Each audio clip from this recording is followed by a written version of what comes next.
प्यारे बच्चों, हमारी आज की कहानी है जिद की सज़ा। जल्दी से चैनल को सब्सक्राइब कर लें ताकि इस तरह की मज़े मज़े की कहानियाँ आपको देखने को मिलें। एक दफ़ा का जिक्र है कि एक नन्हा मुन्ना सा भालू अपने वालिदैन के साथ रहता था। उसका नाम चुटकी था। चुटकी बड़ा शरारती और नटखट बच्चा था। वो हर वक्त शरारतें किया करता था, अपने माँ बाप को खूब सताता। उसका बाप उसे अक्सर समझाता कि मेरे प्यारे बेटे, हर वक्त शरारतें करना अच्छी बात नहीं, मगर चुटकी के कान पर जूं भी नहीं रेंगती। कभी कभार तो उसका बाप गुस्से में आ जाता और उसे खूब डांटता। उस वक्त चुटकी दुबक कर छुप जाता और कुछ देर के लिए शरारतें बंद कर देता, मगर जूं ही उसके बाप की तवज्जो किसी और तरफ होती, वो फिर शरारतों में लग जाता। शरारती होने के बावजूद उसके सारे खिलौने बिल्कुल सही सलामत थे। एक खिलौना भी टूटा नहीं था। वो खिलौनों की बड़ी हिफाजत करता। उसकी माँ सौदा सलफ लेने घर से बाहर जाती तो उसे साथ ले जाती। उसकी माँ खरीदारी करती और वो रंग बिरंगी चीज़ों को देखकर खुश होता। अक्सर वो अपनी माँ से सौदा सलफ का थैला ले लेता और उठाने में उसकी मदद करता, मगर वो सामान भारी होता और कुछ ही पल में दोबारा थैला माँ की तरफ बढ़ा देता। एक दिन की बात है कि वो अपनी माँ के साथ बड़े स्टोर में पहुंचा। उसकी माँ ने सबसे पहले आलू का पैकेट ट्राली में डाला, फिर चंद डिब्बे और उठाकर ट्राली में डाले। ट्राली को देखकर चुटकी बहुत खुश होता। जब तक उसकी माँ चीजें ट्राली में डालती, वो ट्राली से चिमटा रहता, इधर उधर मचलता रहता, ट्राली से खेलता। उसे ट्राली से खेलने में बहुत मजा आता था। उसकी माँ खरीदारी कर रही थी। उसने खरीदारी की चीजों में एक चमकदार छोटा सा मर्तबान भी रखा, जिसमें एक सुनहरी चीज चमक रही थी। चुटकी को वो बहुत भली लगी। चुटकी का दिल तो इस मर्तबान से चिमट कर रह गया था। इसमें जो भी चीज थी वो बड़ी दिलकश और उम्दा थी। चुटकी ने अपनी माँ से इस चीज का नाम पूछा, लेकिन उसकी माँ ने लापरवाही से उसे बताया, जिसकी उसे कोई समझ ना आई। इसी तरह से वो सारा सामान लेकर जल्दी से घर पहुँचे। घर पहुँचकर उसकी माँ ने जल्दी जल्दी खाना बनाना शुरू कर दिया। उसने बहुत ही चटपटी चीज़ें तैयार की।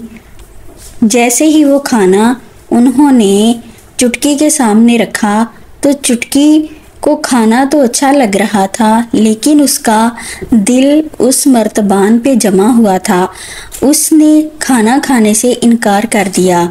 उसके बाप ने उससे पूछा कि क्या बात है, तुम खाना क्यों नहीं खा रहे हो?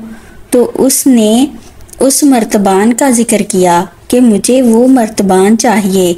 जब उसकी माँ ने ये बात सुनी तो उसने उससे कहा कि ये मर्तबान तुम्हारे काम का नहीं है, तुम उस मर्तबान को भूल जाओ। उसकी माँ ने उसके लिए फ्रेश जूस तैयार किया। उसकी माँ ने फ्रिज से दलिया निकाला और चमचे से उसे खिलाने की कोशिश करने लगी।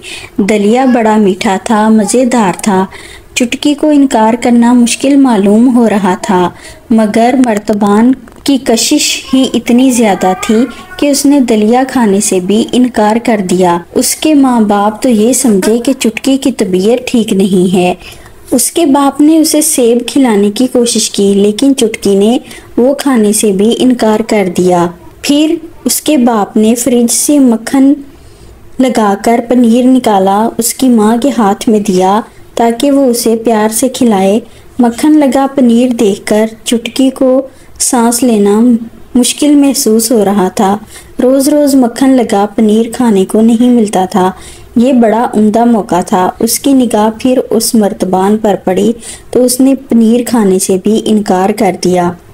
बार बार मर्तबान को देखने की वजह से उसके बाप को पता चल गया। उसने मुड़कर मेज की तरफ देखा, वहां पर छोटा सा मर्तबान था।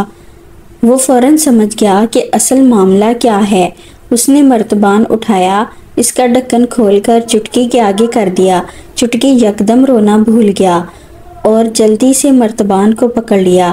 یہ دیکھ کر اس کا باپ ہنس پڑا۔ اسے سمجھ آ گئی کہ معاملہ کیا ہے۔ چٹکی نے جلدی سے مرتبان کو اپنے بازوؤں میں چھپا لیا۔ یہ شہد کا مرتبان تھا، مگر اس سے تھوڑا سا کھانا مشکل تھا۔ شہد کی خوشبو اسے بہت اچھی لگ رہی تھی۔ اس کی ماں نے اسے کہا کہ یہ شہد تھوڑا سا کھایا جاتا ہے، یہ زیادہ صحت کے لیے ٹھیک نہیں ہے، کیونکہ اس سے دست لگ جاتے ہیں۔ لیکن چٹکی کہاں ماننے والا تھا۔ چٹکی نے انکار کر دیا اور ضد کی کہ وہ خود کھائے گا۔ دونوں میاں بیوی اس کی ضد کے آگے ہار گئے۔ انہوں نے چٹکی کو چمچ تھما دیا۔ چٹکی نے خوب جی بھر کر شہد کھایا، مگر اس کا نتیجہ بہت برا نکلا۔ چٹکی کو واقعی دست لگ گئے اور اس کے پیٹ میں بہت زیادہ درد ہونے لگا۔ درد کی وجہ سے وہ بل بلا کر رونے لگا، لیکن ماں باپ سے دیکھا نہ گیا۔ اسے جلدی سے دوائی لا کر دی۔ دوائی بڑی کڑوی تھی۔ دوا کو کھانا چٹکی کے لیے بہت مشکل تھا، لیکن مجبوراً اسے کھانا پڑی۔ اتنی کڑوی دوائی اور اتنا میٹھا شہد۔ دوائی کھلانے کے بعد اس کی ماں نے شہد کا مرتبان پھر اس کی طرف بڑھایا کہ یہ لو اور شہد کھا لو۔ لیکن چٹکی کو تو نصیحت مل چکی تھی کہ جو چیز زیادہ مزیدار ہوتی ہے وہ زیادہ کھانا مصیبت کی جڑ ہے۔ اس نے شہد کھانے سے انکار کر دیا۔ اس کی ماں نے ایک سلائس پر شہد لگا کر دیا اور بتایا ایسے شہد کھانے سے کچھ نہیں ہوتا۔ تو چٹکی نے ڈرتے ڈرتے سلائس لیا اور کھانے لگا، لیکن اسے آئندہ کے لیے سمجھ آ گئی تھی۔ اس نے شرارتوں اور ضد سے توبہ کر لی، کیونکہ اسے نتیجہ کڑوی دوائی کی شکل میں بھگتنا پڑا۔ تو پیارے بچوں، اس کہانی سے ہمیں یہ سبق ملتا ہے کہ کبھی بھی کسی بات کی ماں باپ کے ساتھ ضد نہیں کرنی چاہیے۔